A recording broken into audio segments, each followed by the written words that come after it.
I'm here to talk to you about your 2010 topics, how to focus those, and what you should be talking about. This should take about 15 minutes, and I'm wearing this hood because I have a headache and it makes my head hurt less.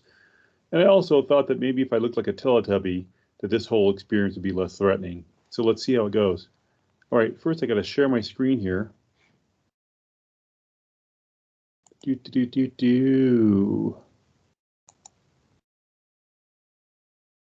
All right, I think I'm sharing the screen.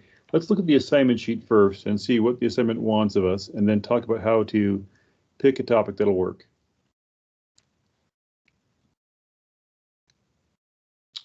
So,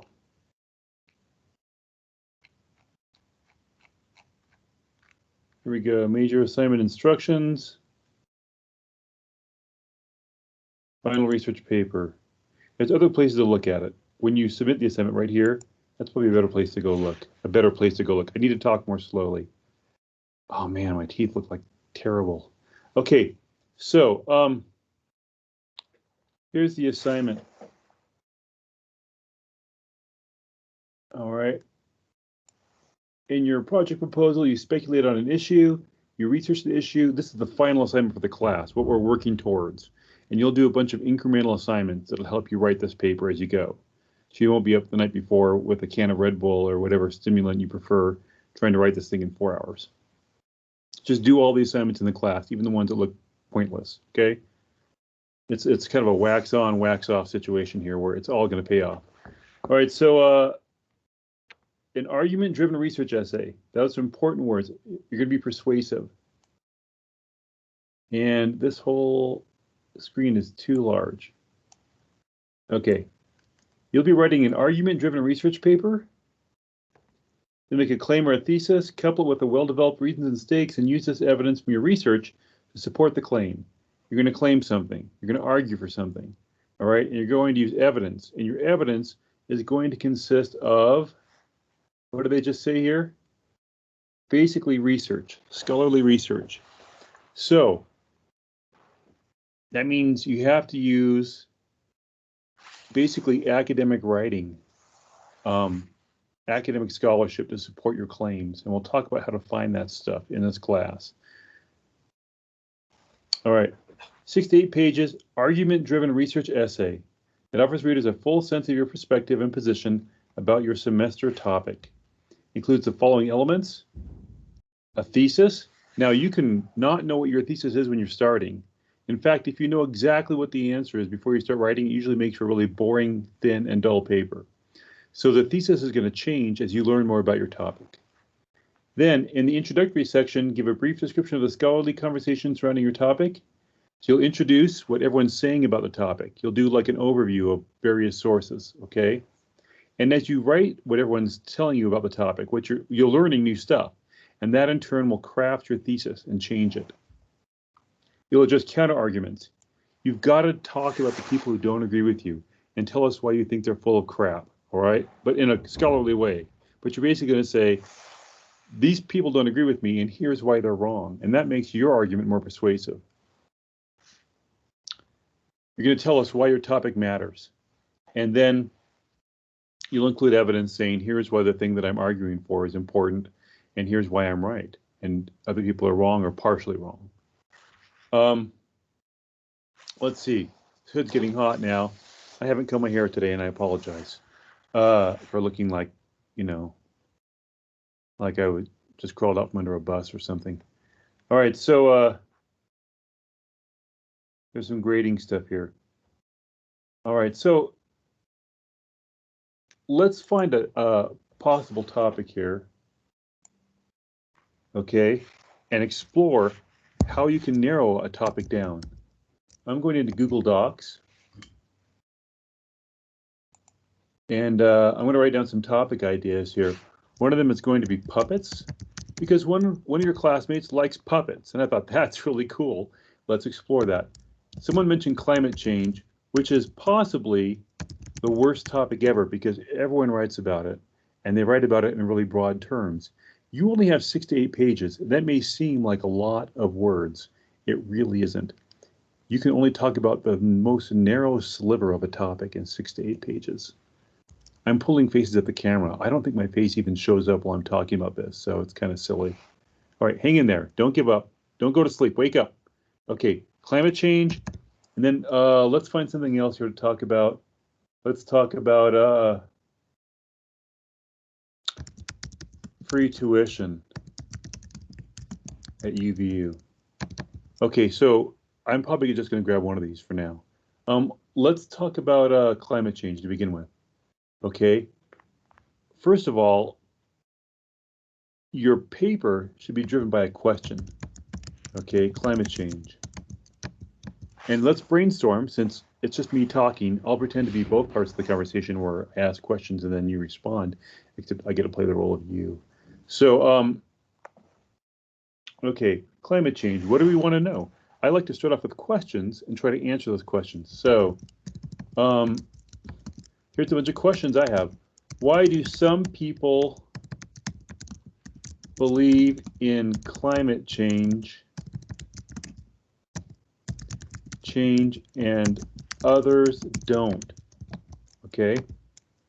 What is the most effective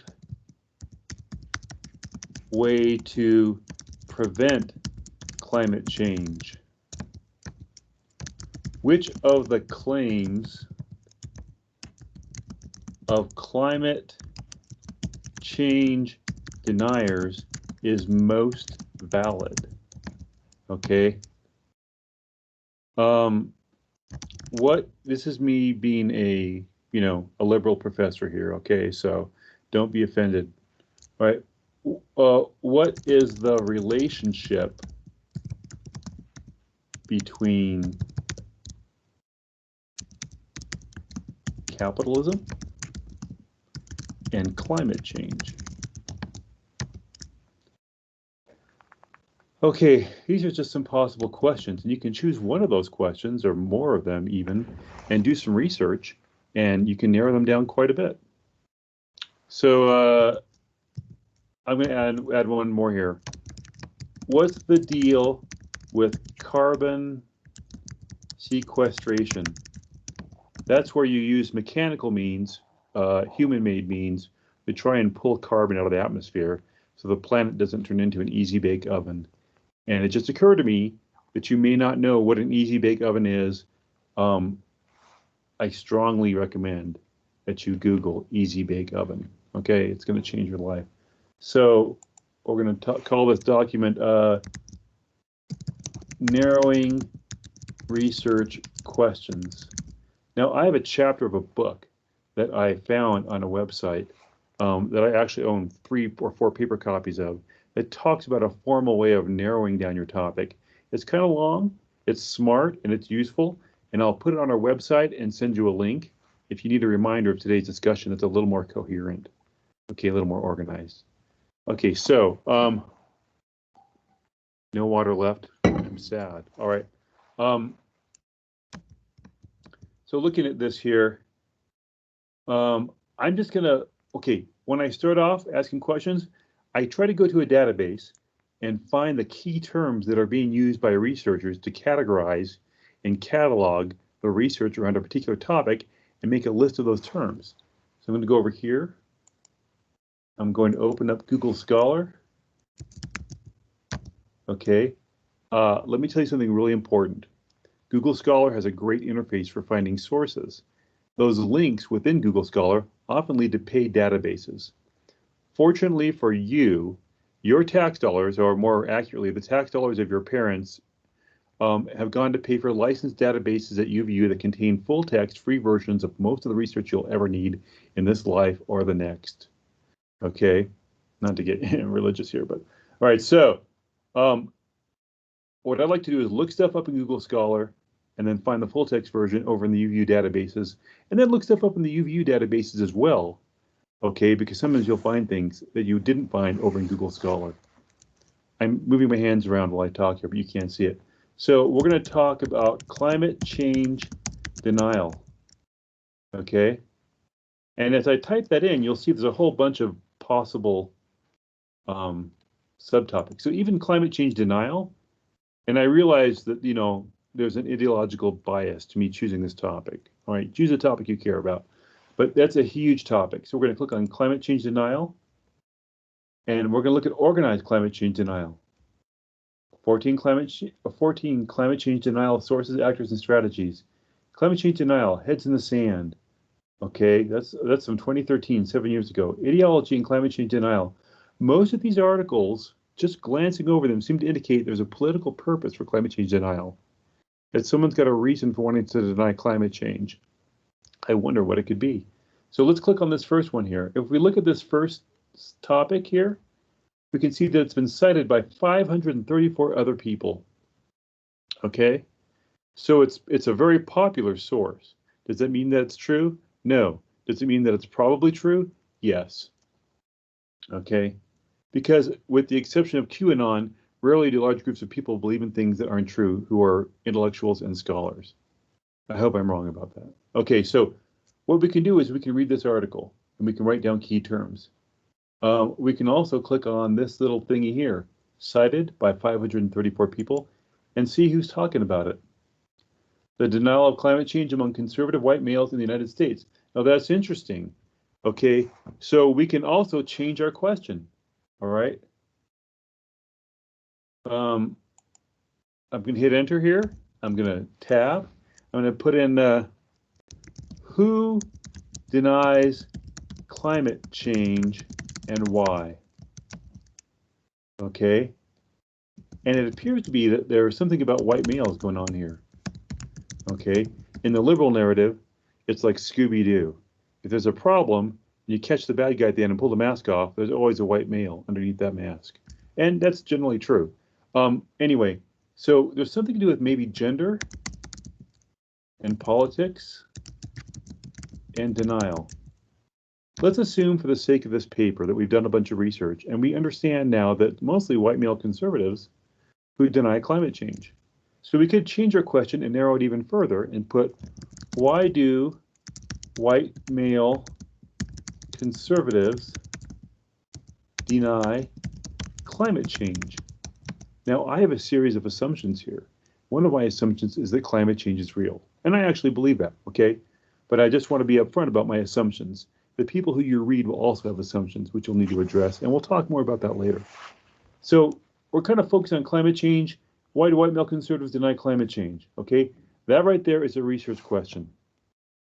Okay, so I'm going to hit enter a bunch of times here, shift enter, and we're going to focus on that for now. I hope that those of you that, feel like this is too crazy liberal aren't too offended, but apply these methods to the topic of your choosing, okay? All right, so why do white male conservatives deny climate change? We go over here, and what was I going to do? Okay, let's say we get an answer to that, okay? And the answer we get to that question is because powerful, again, this may not be the right answer. This is kind of a simplistic answer. But what I'm trying to point out is you need to answer your question and then write an argument paper, okay? Because powerful corporations shape public opinion, okay? That is a standard liberal narrative. I think I agree with it for the most part. However, there are other more nuanced forces at work. But for the sake of this discussion, we're just going to keep it simple, okay? But I want you to know that I recognize it's more complex than just corporations pulling our strings like puppets, okay? Although they kind of do. All right, so now, at some point, we're going to come up with a claim, actually a thesis, okay, based on our answer to the question we came up with. And that thesis may be,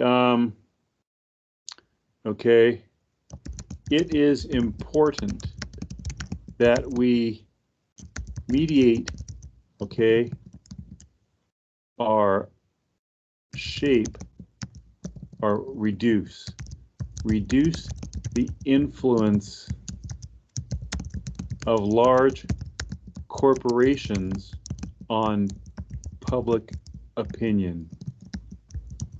Okay, that's my little thesis. It probably horrifies those of you that are free market conservatives, and that's okay. I mean, you've probably come up with tons of arguments and you want to rip my head off. That's totally cool. I'm down with that. Okay, so you have a thesis, and once you have a thesis, you start writing your paper, and you look for evidence to support your thesis and your research. That's one possible strategy, and I'll give you more videos after this for narrowing down your topics. Okay, start off with this. I'll also include a chapter from Wayne Booth's The Craft of Research. Okay. All right, I'm going to stop now because I don't want to make this too long. All right, because our attention spans have been destroyed by social media and the internet. But I'll throw out some more stuff later, okay? And I'll ask you to discuss what I've said here and ask me questions about it, which I will respond to in a timely manner. If you feel like, okay, also, I feel like I'm getting this advice to you a little bit late. And so I'm not going to freak out and mark you down for being late with your topic assignments due this Saturday. If they're a couple of days late, I'm not going to freak out. You'll be fine. But, you know, don't put them off just to put them off because I gave you that leeway. Start working on it now. And as you start working on the assignment, you'll learn what your attitudes and opinions are towards your topic. Okay? If your topic's kind of broad, like climate change, start narrowing it down. Start doing some research. The easiest way to narrow it down, even though it seems like the hardest way to narrow things down, is to read some papers and find some subtopics. All right, more videos like this coming out. Don't forget to click and subscribe. Ha, just kidding. All right, thanks. How do I stop recording? I don't know. Here we go, stopping recording. Goodbye.